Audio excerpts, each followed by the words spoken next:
Meltdown, Part 4 of our investigation of the orgy of greed and recklessness that drove the world into financial collapse. Only now are the hard questions being asked. Only now are the key players being held to account. In this hour, after the fall, the sheikh who pretends the crash never happened. Dubai, in many ways, was a state pyramid scheme, a state Ponzi. The Wall Street king charged with fraud. Sounds to me a little bit like selling a car with faulty brakes and then buying an insurance policy on the buyer of those cars. The congresswoman who wants to jail the bankers. You can go after their 7 homes, their yachts. And the world leaders who want a rethinking of capitalism. We are going to be in a mess that's going to make today look like a picnic. Meltdown, the secret history of the global financial collapse.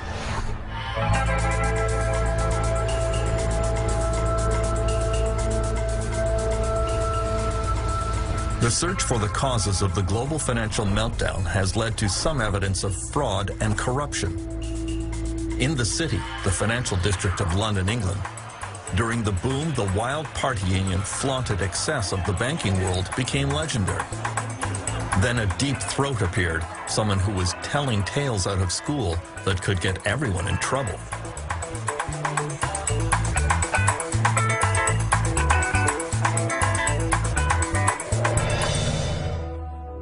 City Boy was an anonymous column that appeared in a small local newspaper and soon attracted a wide following.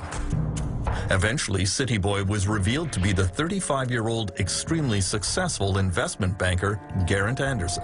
I would focus on false rumors, I'd focus on drugs and strip joints, sexism, racism.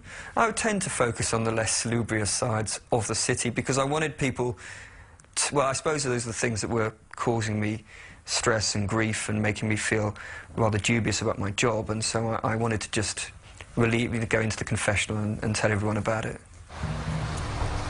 City Boy's revelations included what he saw as widespread immoral and even criminal behavior in London's financial world.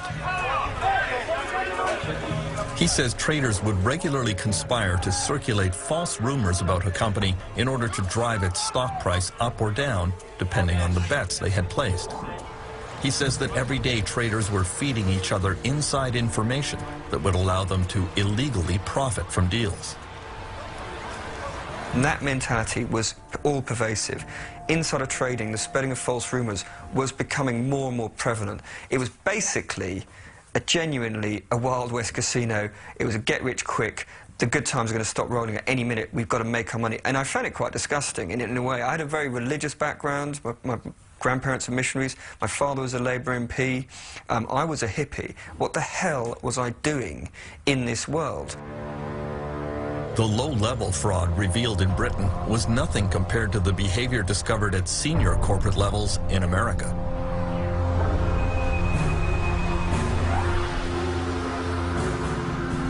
U.S. investigators, however, discovered that criminal behavior is hard to prove when it involves some of the most powerful people on Wall Street.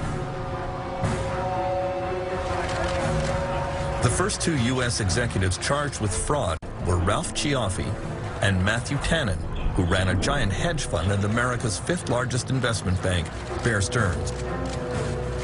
They were among the top golden boys on Wall Street. But the failure of their investment fund in 2007 eventually led to the collapse of the bank. Investors lost billions. Investigators discovered that in March 2007, the two realized that their fund was melting down. Cioffi emailed Tannen, "The worry for me is that the subprime losses will be far worse than anything people have modeled." Meanwhile, Tannen bragged that he was still finding suckers to invest in a fund he knew was failing. Believe it or not, I've been able to convince people to add more money. They reminded me of the emails that we saw during the tech stock bubble, where the analyst would go out and shill for some stock and then in an email tell his colleagues, this is crap. I think it's appalling that people who are making that much money and who purport to be smarter than everybody else basically turn out to be nothing more than devious snake oil salesmen. At their trial, Cioffi and Tannen hired a parade of high-powered expert witnesses to testify that their actions were not illegal. Just one of those experts, R. Glenn Hubbard, a former economic advisor to George W. Bush, was paid $100,000 for his testimony. Mr. Cioffi's not going to make any further comments now. The two were found not guilty, although they now face a raft of civil charges from the Securities and Exchange Commission. The case was seen as a shocking demonstration of the power of Wall Street money. If we have a Wall Street bank that can afford very, very clever litigators that have an awful lot of firepower behind them, they can overwhelm the Securities and Exchange Commission. They can overwhelm other government agencies. They probably will. But that doesn't mean that they were playing the game straight. That doesn't mean that they were following the intention of the law. In recent months, a lot of investigators in the United States have focused on the richest investment bank, Goldman Sachs. The meeting of the Financial Crisis Inquiry Commission will come to order. In the hearings of the Congressional Commission examining the meltdown, Chairman Phil Angelides went after Goldman CEO Lloyd Blankfein for betting against his own customers in the market for complicated financial products. Do you believe that was a proper legal ethical practice? The short answer is, this is the practice of a market maker, and I would like to explain this. Blankfein claimed that his bank was just putting together deals, matching buyers who believed house prices were going up with sellers who believed house prices would go down. He argued it was completely normal for Goldman to take one side of that bet, or lend money to the buyer or the seller. We provide the necessary liquidity as market makers to help ensure that buyers and sellers can complete their transactions and securities markets can function efficiently. Goldman Sachs was not merely matching buyers to sellers. They were actively creating products for sale into the marketplace with the Goldman Sachs imprimatur behind it. And I believe that carries with it responsibility. Lloyd Blankfein denied that responsibility. He said betting against his own clients was okay because all parties knew what they were getting into. I'm just going to be blunt with you. It sounds to me a little bit like selling a car with faulty brakes and then buying an insurance policy on the buyer of those cars. Every I'm talking about betting purchaser against of an asset here is an institution, probably professional-only investors dedicated, in most cases, to this business. Representing pension funds who have the life savings of police officers, These teachers. are the professional investors who want this exposure. But that was immediately contradicted by evidence unwittingly provided by a young Goldman trader named Fabrice Tour. A U.S. Senate committee discovered emails in which Mr. Tour had bragged that he was selling to unsophisticated investors, or as he called them, widows and orphans that I ran into at the airport. Goldman Sachs has claimed that it had no idea that the U.S. housing market was destined to collapse. But way back in January 2007, Fab Tour wrote, "The whole building is about to collapse any time now. Only potential survivor, the fabulous Fab, standing in the middle of these complex, highly leveraged, exotic trades he created." Fabrice Tour and Goldman Sachs were charged with fraud by the U.S. Securities and Exchange Commission. I deny categorically the SEC's allegations, and I will defend myself in court against this false claim. Got it? 105? Yes, Mr. Chairman. Senate Investigations Committee Chairman Carl Levin went after Tour's superiors at Goldman Sachs, reading other emails which indicated they knew they were selling faulty products to their own clients. June 22 is the date of this email. Boy, that Timberwolf was one shitty deal. How much of that shitty deal did you sell to your clients after June 22, 2007? Mr. Chairman, I don't know the answer to that, but the price would have reflected levels that they wanted to invest in. Oh, of course, but they don't know it's a... You didn't tell them you thought it was a shitty deal? Well, I didn't say that.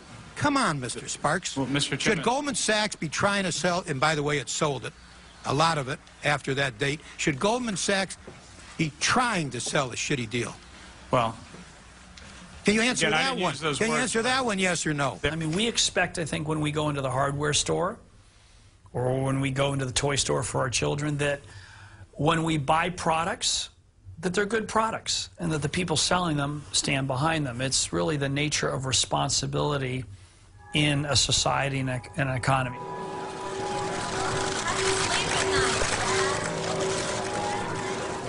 Goldman Sachs eventually settled its fraud case by paying an unprecedented $550 million fine.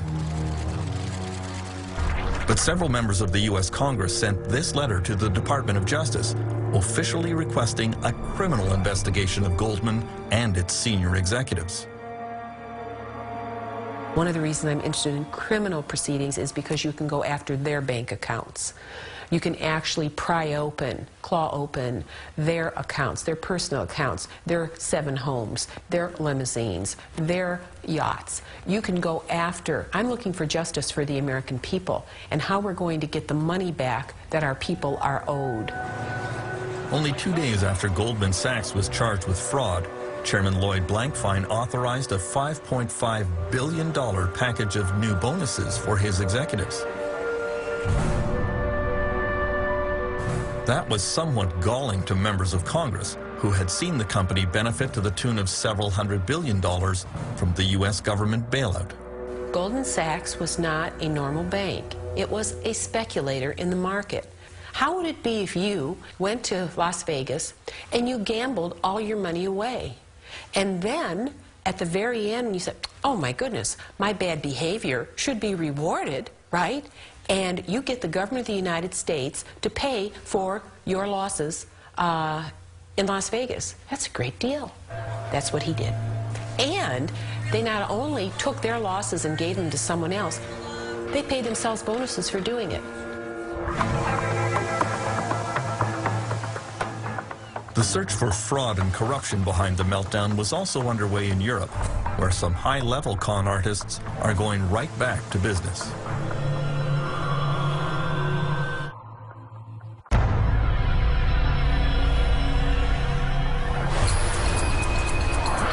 In the boom years, Spain was widely referred to as the miracle of Europe. There were more houses built here than France, Germany, and several other European countries combined. But now we know there was a great deal of greed and corruption beneath the surface. Among the brightest stars of the real estate boom here was Francisco Hernando, a true Spanish success story. He lived a flamboyant lifestyle, surrounded by his motorcycle racing team, his corporate jets, and his private yacht. Not just any yacht, but a 236 feet long, costing $80 million, the biggest, most expensive yacht in Spain.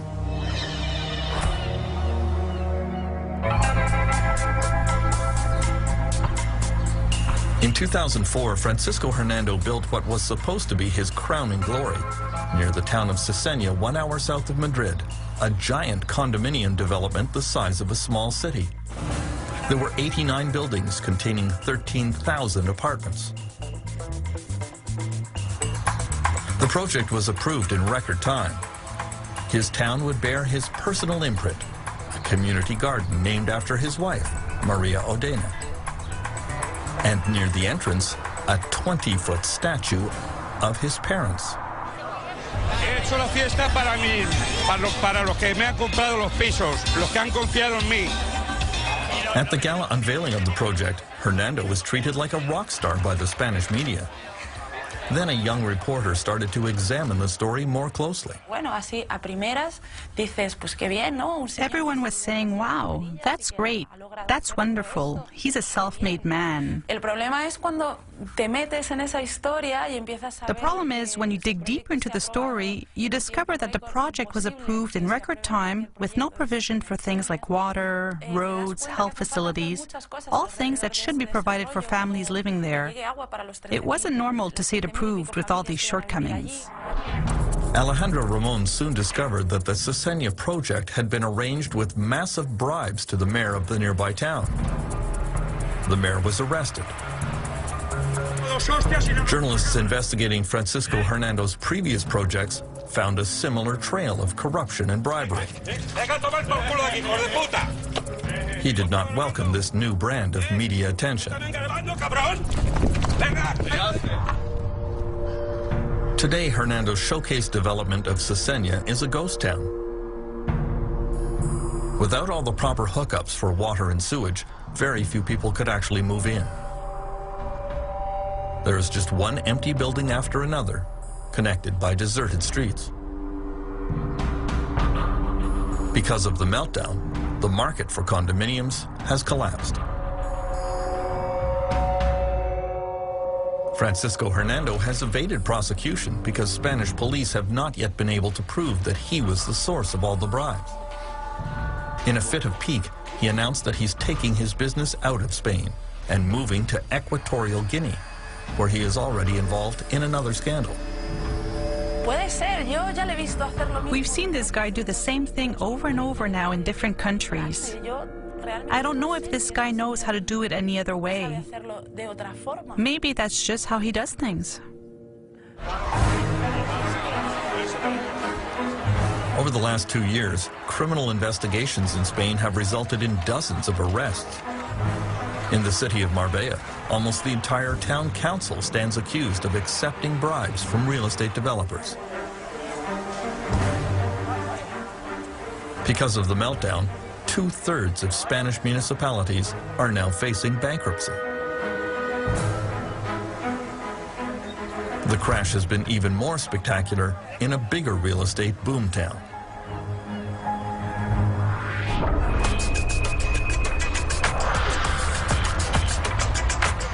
In the years before the meltdown, Dubai had the biggest real estate bonanza in the world.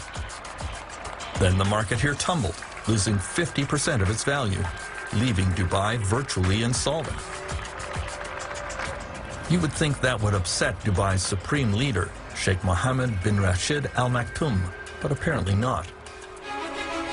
In January 2010, Sheikh Mohammed threw this massive party to mark the opening of the world's tallest building, the Burj Khalifa.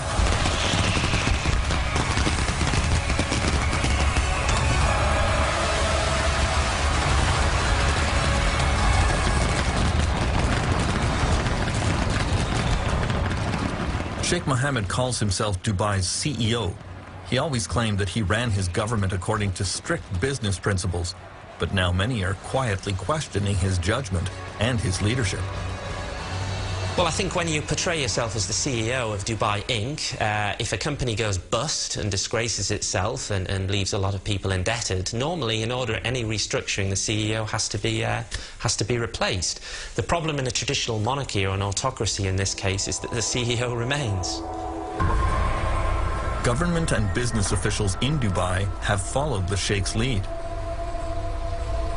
At the top of the Burj Tower on the day it opened, excited that all of you are the first group of people to actually come to the Burj at the top. Dubai's leading developer tried to portray the Dubai real estate crash as a good thing. Maybe values are changing, and that's good because the city at one point got to be too expensive. So I think that's good for the customers and that's good for the city. Moving through Dubai, you encounter a lot of evidence that things are not quite as rosy as the leadership pretends. This brand new $8 billion transit system was built by Japanese companies, but now the Dubai government can't pay for it. The Japanese are being offered a few cents on the dollar over a period of many years.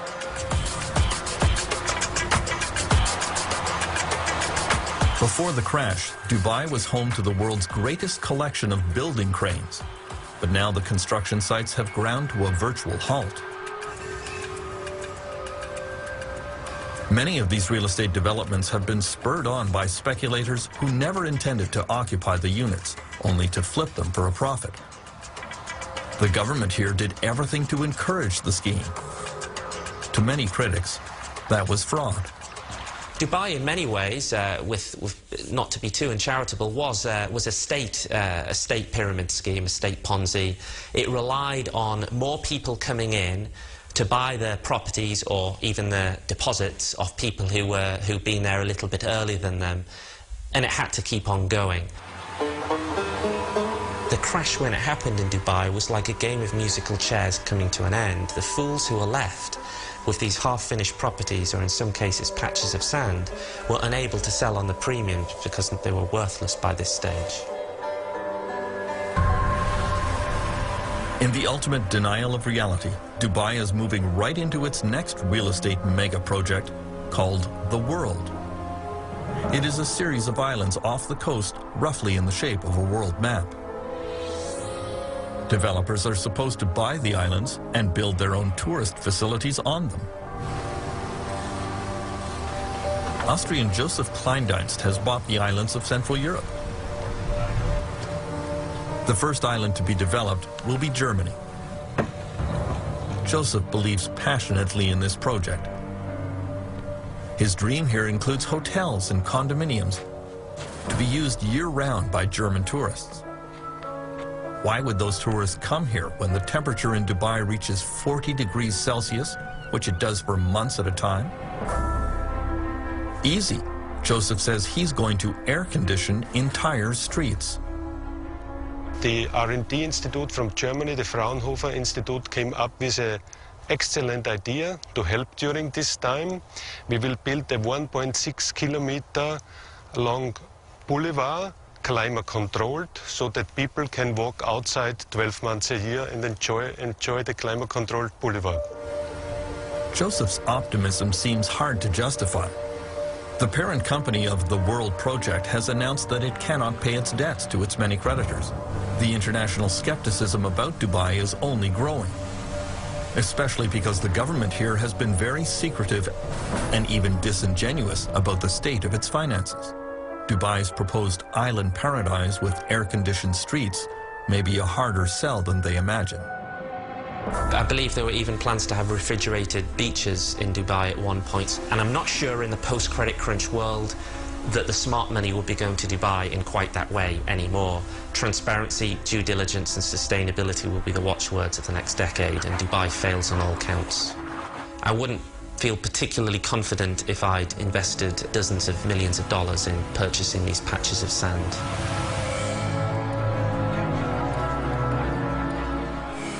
While Sheikh Mohammed tries to pretend that the meltdown never happened, other world leaders are trying to get to the root of the problem. There have been some very tough questions, including one from an unexpected source.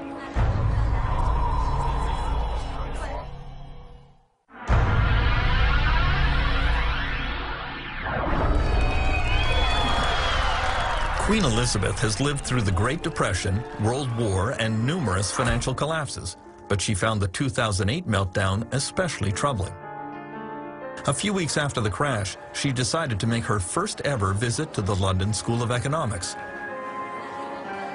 For a few minutes, she made polite conversation with her hosts and then surprised them with a tough question about the financial crisis.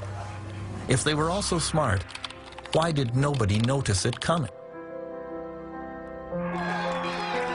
The staff at the LSE were somewhat flummoxed by the question and eventually wrote to the Queen that it was a failure of imagination. Martin Wolf of the Financial Times of London, considered one of the foremost economic minds in Britain, has a more intriguing answer.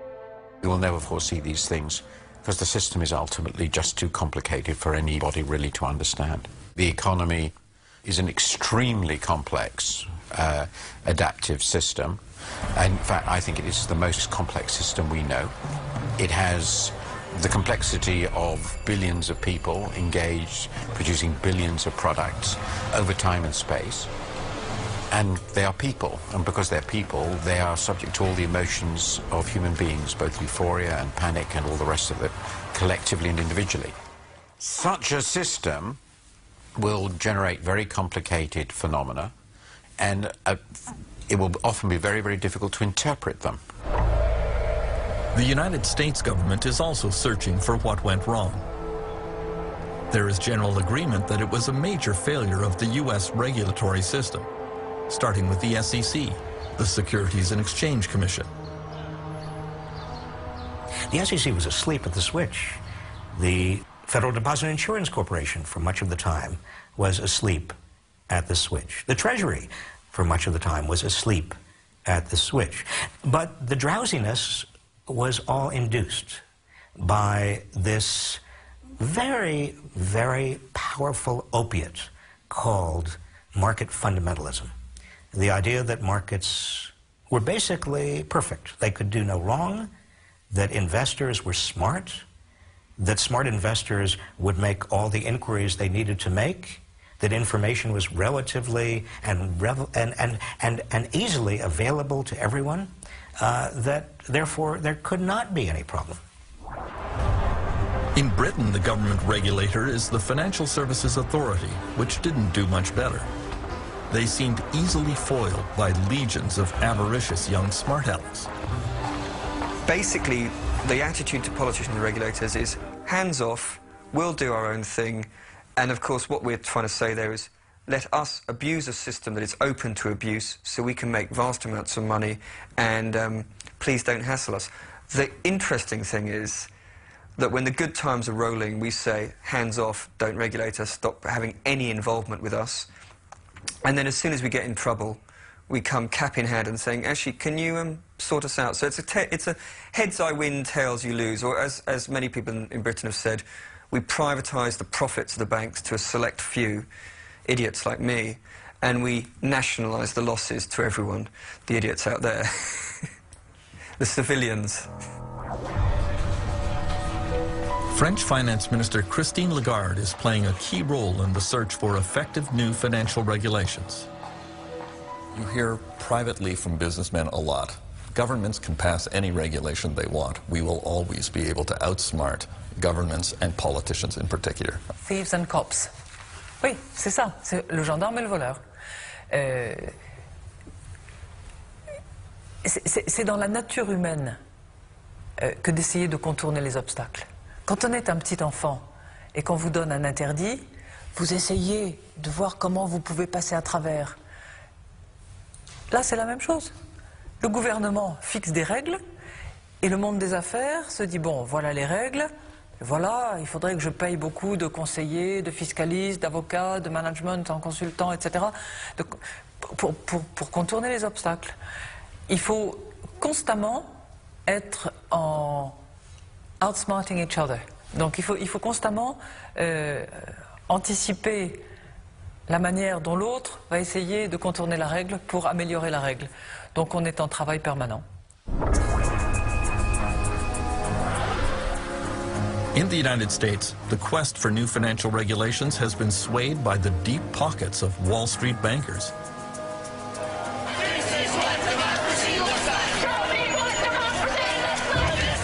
There was real anger at the banks after the meltdown and widespread demand to hold Wall Street accountable.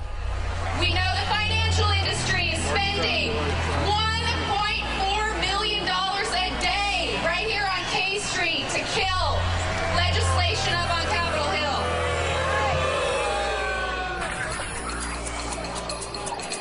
Hill. Consider this. On Capitol Hill, Wall Street lobbyists outnumber elected politicians 5-1. The politicians are surrounded and outgunned. Somehow, though, Wall Street claims that it lost out in the financial reform package eventually signed into law by Barack Obama. I would be very skeptical of all Wall Street claims that they failed in terms of this new financial package. Certainly, they have an interest in making the public feel that they failed. And certainly members of Congress, Democrats and Republicans, have an interest in making the public feel that they were very tough on Wall Street. That certainly is the rhetoric. But look carefully under the surface. Look at these 1,500 pages. Look at how many loopholes are still there. Wall Street came out exceedingly well. They lost the rhetorical contest. They won the regulatory contest. The search for new international financial regulation is proving equally difficult. It is being led by Dominique Strauss-Kahn at the International Monetary Fund. He was a longtime French finance minister and is considered a leading candidate to be the next president of France. The crisis also shows that some very risky behavior in the financial sector may put at risk the whole system.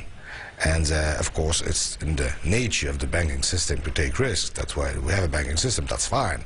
But there's a limit to the kind of risk that you may take, and if you make a profit, it's an individual profit, and if you have a losses, it's a collective loss.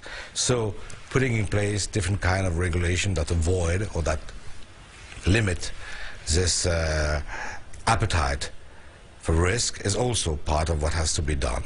And if we don't do anything of this, then of course it means that we didn't learn anything from the crisis, and I can't imagine it will be the right attitude. The failure to agree on new international financial rules will allow big banks to play one country off another to see where they can find the most lax regulation. Many believe the competition between New York and London to be the financial capital of the world was a major contributing factor to the 2008 meltdown. Now, the real problem that we face going ahead is that this same kind of pressure, where is going to be the financial capital of the world, is going to come back once the crisis, memories of the crisis have faded. Certainly Frankfurt and Paris are going to be back into the race, but so are Tokyo, so is Singapore, and so is Shanghai, and so is Hong Kong. And what I think may well happen at some point is if Shanghai and Hong Kong combine, then you are really going to see a race to where's going to be the financial capital. And unless we have some kind of global oversight, it is going to be regulatory arbitrage. It is going to be a race to the bottom. Most of the G20 countries. Dominic Strauss-Kahn believes that a repeat of the 2008 global financial collapse is inevitable. I won't say it can happen again. It will happen again. When? I don't know. 2 years, 5 years, 10 years, 20 years. But there's no reason to believe that we have the silver bullet that make it possible to avoid any kind of crisis in the global economy. The question is to try to, first, prevent, avoid as much as possible, and when we're unable to avoid the crisis, to have tools to mitigate the effect of the crisis. While politicians argued over regulations which might prevent the next global crisis, along came an explosion which made everyone think it was already here.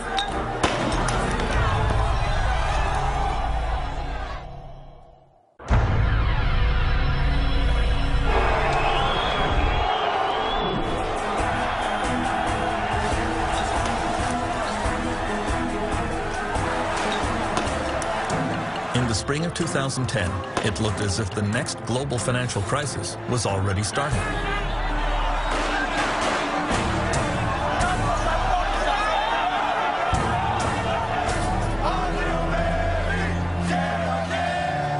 The government of Greece had sunk dangerously into debt and would no longer be able to pay its creditors.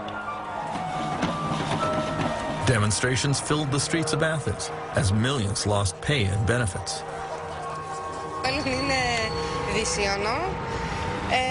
Παιδιά, δεν τα βλέπω καλά τα πράγματα και μάλλον είμαστε έτοιμοι για άλλη και άλλα μέρη.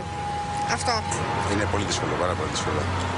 Φοβάμαι ότι θα έρθουν πολύ χειρότερες μέρες, πολύ πιο δύσκολες μέρες. Τίποτα, την πτώχευση. Νομίζω ότι είναι αναπόφευκτο. Επειδή έχω μια επαφή με οικονομικά θέματα, θεωρώ ότι δεν υπάρχει τίποτα άλλο πέρα από αυτό, δυστυχώς. Many international investors believed that if Greece fell, other countries such as Portugal, Spain, Italy, and Ireland would not be far behind. All those countries found it very hard to borrow money.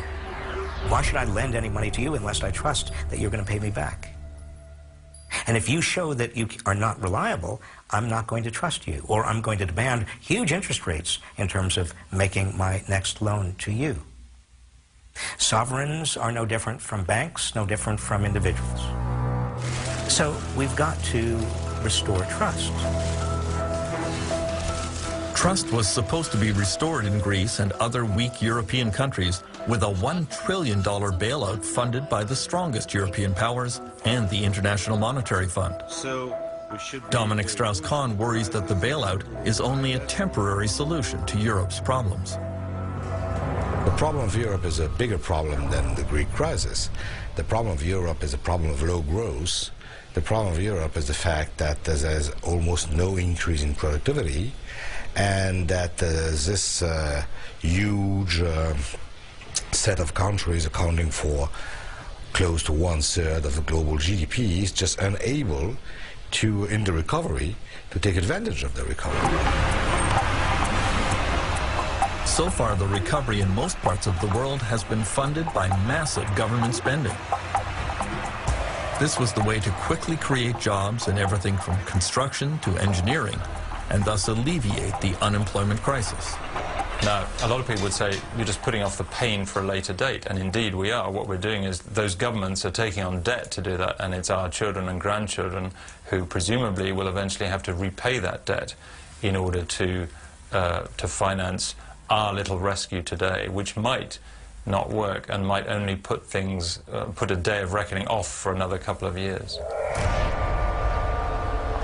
For some leaders, such as Nicolas Sarkozy of France, the global financial crisis has been a profound shock that radically transformed their view of the world. Sarkozy has always been seen as a right-wing free enterpriser, very much pro-capitalist and pro-American. Then France was rocked by plant closures and labor upheavals. Some workers even kidnapped their bosses and turned to other forms of violence. Il nous faut trouver. In September 2008, Sarkozy gave a speech that astonished his audience. Le laisser-faire, c'est fini. Le marché tout-puissant qui a toujours raison, c'est fini.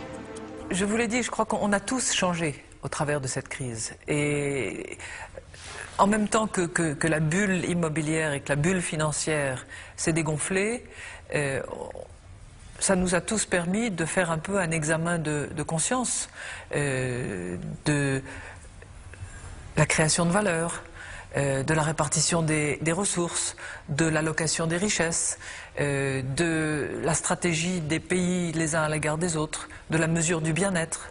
Je crois que sur tous ces points-là, nous avons tous évolué, le président de la République aussi.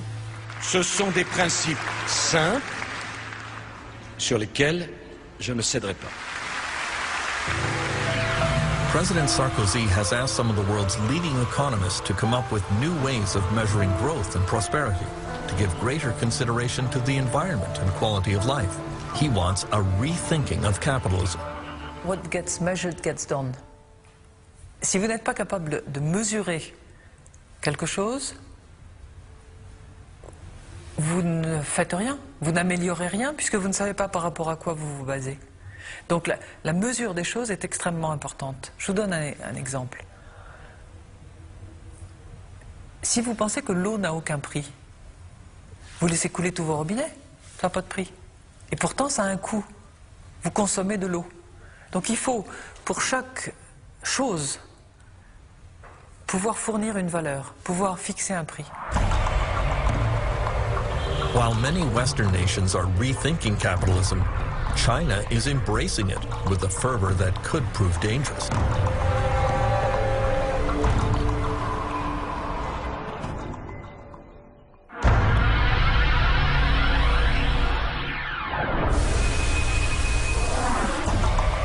The Chinese economy has been surging ahead in the last few years, and many economists seem to believe that China can become a kind of engine that pulls the world out of recession.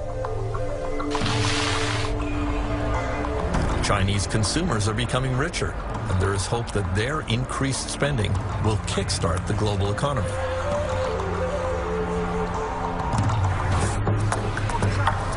On the other hand, there is widespread concern that the next real estate bubble that will lead to the next global meltdown is already inflating here. In the world's largest municipality, Chongqing, you see the construction of an endless supply of apartments right beside other apartment buildings that are largely unoccupied.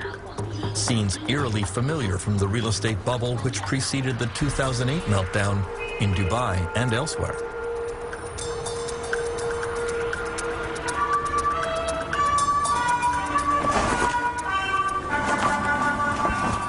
The Chinese Communist Party, however, tends to conceal any unpleasant facts about the economy here. The Professor Michael Pettis teaches in the business school at Beijing University.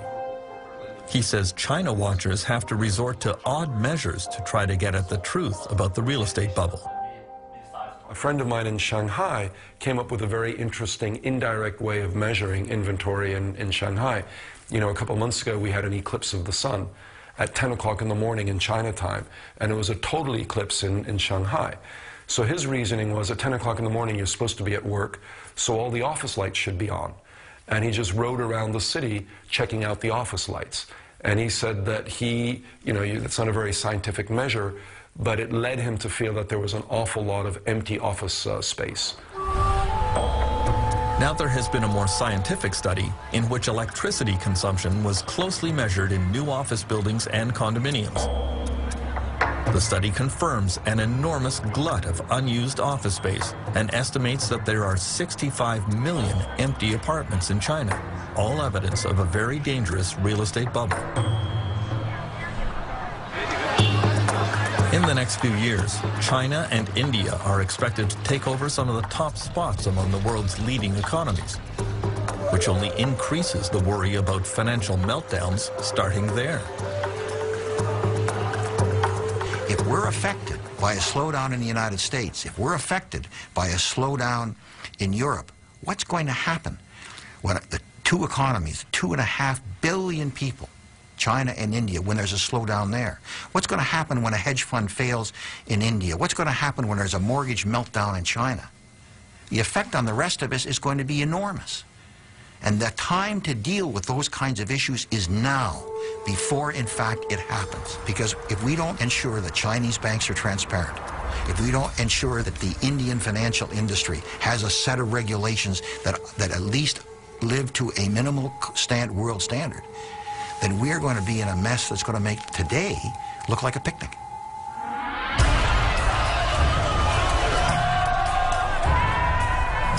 In the last 2 years, Canadians learned about the power and unpredictability of a financial crisis. Canada has had only a small taste of the wrenching protests and disruption that became the hallmark of the financial collapse around the world. This was the first truly global economic meltdown, where the interconnectedness of the world economy exploded in ways that very few bankers and economists had foreseen. And very few politicians knew how to deal with. History has taught world leaders that major economic crises like the Great Depression go on for years. Just when you think it's over, along comes another relapse. Even though the causes of the 2008 meltdown are now clear, there is no magic formula to stop it from happening again. The world has to start planning for the next crisis, even as we recognize that this one is not over yet.